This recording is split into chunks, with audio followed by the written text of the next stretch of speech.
तो बीजेपी के संगठन महासचिव, संगठन महामंत्री बीएल संतोष की रिपोर्ट बीजेपी हाईकमान तक पहुंच गई और हाईकमान के सूत्रों से जो जानकारी निकल करके आई वो साफ तौर पर दो चीजें आई।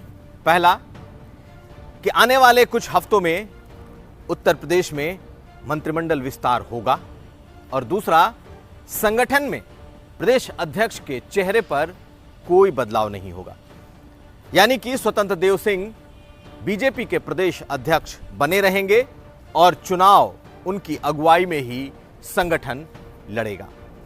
ये बातें छनकर बीजेपी हाईकमान की तरफ से निकल करके आई हैं और अब यह साफ हो गया है कि संगठन में टॉप लेवल पर कोई बदलाव नहीं होगा। यानी कि जो चर्चा केशव मौर्य को लेकर चल रही थी कि उन्हें डिप्टी सीएम से बदलकर प्रदेश अध्यक्ष बनाया जाएगा या फिर डिप्टी सीएम के साथ उन्हें प्रदेश अध्यक्ष दिया जाएगा, इस पर फिलहाल सूत्रों के मुताबिक विराम लगता हुआ दिखाई दे रहा है। हालांकि बीएल संतोष के सामने ही केशव मौर्य ने इस बात को साफ कर दिया था कि प्रदेश अध्यक्ष के पद पर कोई वैकेंसी नहीं है और पार्टी उनके नेतृत्व में ही चुनाव में जाएगी। तो यह बात तो साफ हो गई, लेकिन दूसरा बड़ा सवाल कि क्या बदलाव होंगे और अगर मंत्रिमंडल में बदलाव होंगे तो वो क्या होगा।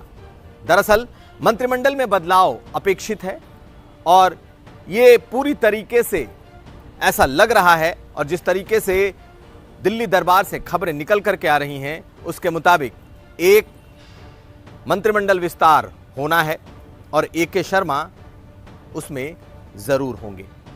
लेकिन ए.के. शर्मा को कौन सा विभाग मिलेगा, किस तरीके से उन्हें वहां समायोजित किया जाएगा, इस पर फिलहाल चुप्पी है। माना यह जा रहा है कि आरएसएस की मीटिंग और खासकर जब दिल्ली में केंद्रीय मंत्रिमंडल का विस्तार हो जाएगा उसके बाद बहुत सारी चीजें क्लियर होंगी। लेकिन एक बात बिल्कुल अब साफ दिखाई दे रही है कि आने वाले कुछ हफ्तों में मंत्रिमंडल विस्तार हो सकता है। कई नए चेहरे उसमें शामिल किए जा सकते हैं। खासकर उन लोगों को तवज्जो दी जाएगी जिनसे 2022 के चुनाव को साधने में कुछ फायदा मिलेगा। ब्राह्मण और ओबीसी इन पर टारगेट होगा और अभी हाल में जो बीएसपी के भीतर का घटनाक्रम हुआ है, कहीं ना कहीं आने वाले कुछ हफ्तों में इसका भी असर दिखाई दे सकता है।